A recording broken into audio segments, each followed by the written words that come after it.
Jake Paul, he's got a zillion followers on all these social media platforms. And I think it's understood Jake's a little better than Logan. But I'm a guy that grew up in Vegas, so I love fighting, and I love UFC. But I buy Jake Paul and I buy Logan Paul. And my theory is in life, if you're committed to something, I'm in. I don't need to see your resume. If you can convince me that you're taking something seriously and it's a new venture in your life, I'm in. And you have some talent in that space. Yes, and I think Jake and Logan both have talent. So to me, when I'm watching Jake whack Nate Robinson, I'm like, oh, this guy's serious. He's a boxer. If they were getting in the ring and it's like a spectacle and it's unwatchable. By the way, there's been a lot of guys like that try to fool us. Yeah. Jake Paul and Logan Paul, they're not trying to fool us. So Jake now is going to fight here in Ohio. We talked about the Cleveland changing the baseball name. Tyron Woodley, who is, by the way, a UFC guy who's never fought. I think Jake Paul's going to knock him out. So Jake is joining us live. I feel lucky to have him on the show today. First of all, Jake, I think your story is amazing. And I think there's something about one of the things I like about your story is that you're all in. You're committed to this stuff. When you first started this, there were a lot of critics. Did they bother you? Did it tick you off? Or did it inspire you when people said, oh, God, YouTube guy is going to go fight? No, look, thanks for having me. But it inspired me. When people don't respect you or don't want to see you do good, some people get upset by that. For me, I use that every single day to motivate me in training. When I don't want to show up in practice in the mornings on the hard days, repetition after repetition after repetition, my body's sore. I just think about all the people that want to see me lose, and it motivates me. You're a kid from Cleveland, Ohio. You are now arguably one of the most famous people from Cleveland, Ohio. I just got to ask you, when you were 7, 8, 9 years old, what were your dreams? I mean, your life's incredible. What were your dreams as a kid? Man, when you grow up in a small town, it's like a bubble. You don't know what else is out there in the world. You don't know how much opportunity there is. And so, I knew I always wanted more, but I never knew what it was going to be. And when I got on my first flight and got out of the Ohio and got out of the bubble, my eyes were open so wide, and I realized that anything is possible. And from there, my dreams were to be one of the biggest entertainers in the world and to inspire millions of kids and change their lives, to show them that there's unlimited opportunity out there. You just have to go find it and dedicate yourself and work hard. Yeah, years and years ago, you didn't have these avenues like YouTube or TikTok or Instagram.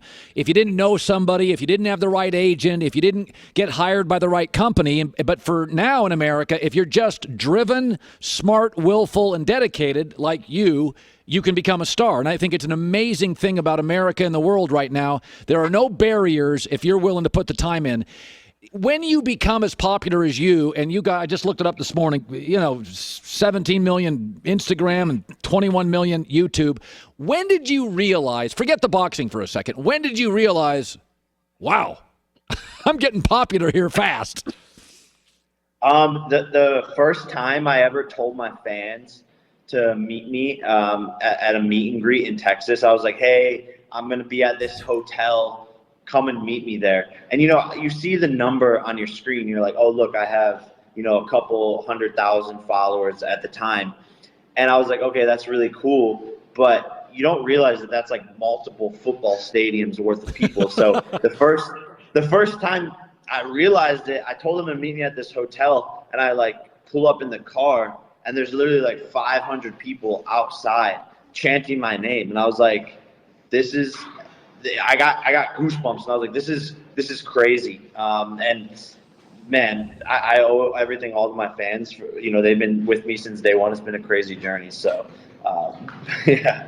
Yeah, when you beat Nate Robinson, and by the way, were you surprised at all that I thought Logan gave Mayweather, by the way, the reason Mayweather doesn't commit to any more fights is because I think he realizes, I don't want to get my butt kicked. Were you surprised by Logan against Mayweather? I was personally. Look, I knew he was going to do great, and it's an overall W for Logan. There was no actual winner.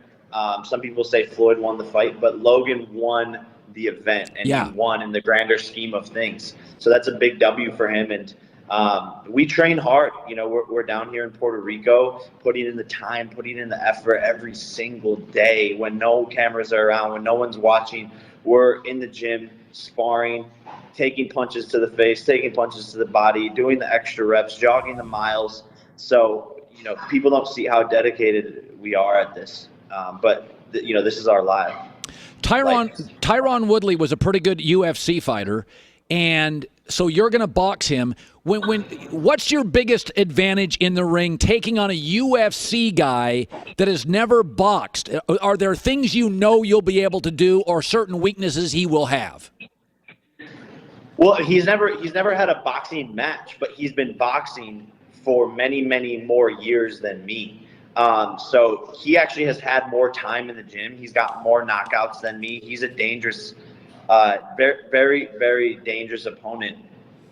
But my boxing ability is just better. I have better coaches. I have a better team, and I have that natural talent. I've got a God-given gift of power and speed, and I electrocute my opponents, shock them, and leave them on the canvas. What are you saying to him right there? What are you, a little trash talking? What'd you say to him? I was just like, hey, man, enjoy this while you can. Suck everything you can out of this. Get as many sponsorships as you can, because this is your last payday. And August 30th, which is the day after our fight, no one's ever going to talk about you again. That's like Muhammad Ali. I love this. So, Jake, a YouTuber, internet personality. A lot more people know him than me, by the way, folks. So we're very honored to have him here. So, Logan, your brother, most people tell me, Jake, they think you are at this point the better fighter than Logan. This is kind of a dumb question, I guess, but do you guys fight and train together? Do you train together? We train together, but our coaches have never let us spar. Okay. People dub me as the better boxer because I'm undefeated and I've had more fights. But Logan is also very, very talented. He's a big guy. He's fast. He's agile. People forget that we can run 40-yard dashes in 4.4 seconds. I can dunk a basketball. He's very athletic, and we're just starting out, right? Like, give us 3 more years, and who knows where we can take this. Will you fight Conor McGregor? Would you? I think it'll happen. Look, I mean, I'm the money fight for Conor McGregor right now.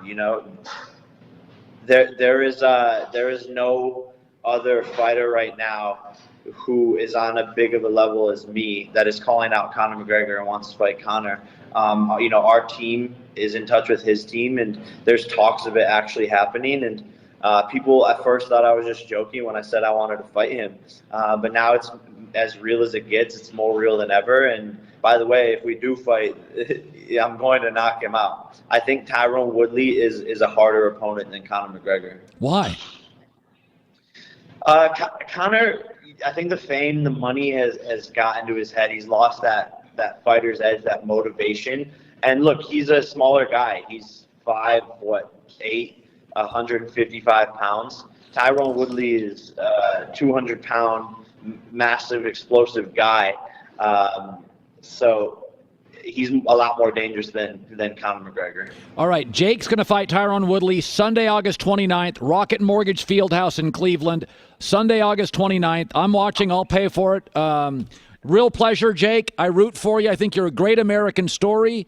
I think what you're doing is amazing. I love young people who just decide, I'm going to do something, and your fans have elevated you, and you're totally committed to it, and God love you. I think it's great. Congratulations, and thank you. Thank you. I really appreciate it. The words like that mean a lot to me. So I'm going to get this knockout and jump back on the show. Thank you very much. Jake Paul, everybody. Sunday, August 29th against Tyron Woodley. I think it's great.